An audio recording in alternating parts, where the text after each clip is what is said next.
तो चलिए tax audit को समझते हैं, खास तौर पर सेक्शन 44AB के लिहाज से। तो टैक्स ऑडिट है क्या चीज? सीधे शब्दों में कहें तो ये इनकम टैक्स के नजरिए से खातों की जांच है। इसका मेन काम है ये चेक करना कि इनकम टैक्स रिटर्न में दी गई सारी जानकारी सही है या नहीं। मकसद साफ है, खातों की सच्चाई पक्की करना और रिटर्न के डेटा को वेरीफाई करना। अब सबसे बड़ा सवाल, टैक्स ऑडिट करवाना किसके लिए जरूरी है? चलिए देखते हैं। अगर कोई बिजनेस है तो सब कुछ सालाना टर्नओवर पे टिका है। देखते हैं कि लिमिट क्या है। अगर बिजनेस का सालाना टर्नओवर 1 करोड़ रुपए से ज्यादा है तो ऑडिट कराना ही होगा। लेकिन एक छूट है, 95% से ज्यादा डिजिटल लेन देन पर यह लिमिट बढ़कर 10 करोड़ हो जाती है। प्रोफेशनल्स के लिए नियम अलग हैं।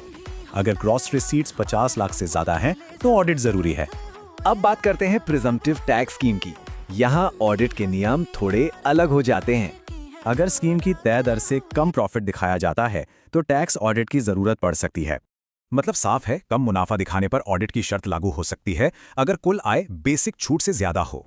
तो अब जब ये पता चल गया कि ऑडिट किसे करवाना है, तो चलिए रिपोर्ट फाइलिंग का प्रोसेस देखते हैं। यहाँ 2 अलग अलग फॉर्म हैं, फॉर्म 3CA और 3CB। ये इस पर निर्भर करता है कि कोई और ऑडिट हुआ है या नहीं। लेकिन दोनों ही मामलों में साथ में फॉर्म 3CD लगाना जरूरी है, जिसमें सारी डिटेल्स होती हैं। प्रोसेस सिंपल है, CA रिपोर्ट अपलोड करता है और फिर टैक्स पेयर को उसे ऑनलाइन एक्सेप्ट करना होता है। और हाँ, किसी भी मुसीबत से बचने के लिए डेडलाइन का ध्यान रखना सबसे जरूरी है। वित्त वर्ष 2025-26 के लिए ये 2 तारीखें याद रखनी है, 30 सितंबर और 31 अक्टूबर। और अगर डेडलाइन मिस हो गई तो एक फीस लगती है, पर कितनी? चलिए देखते हैं।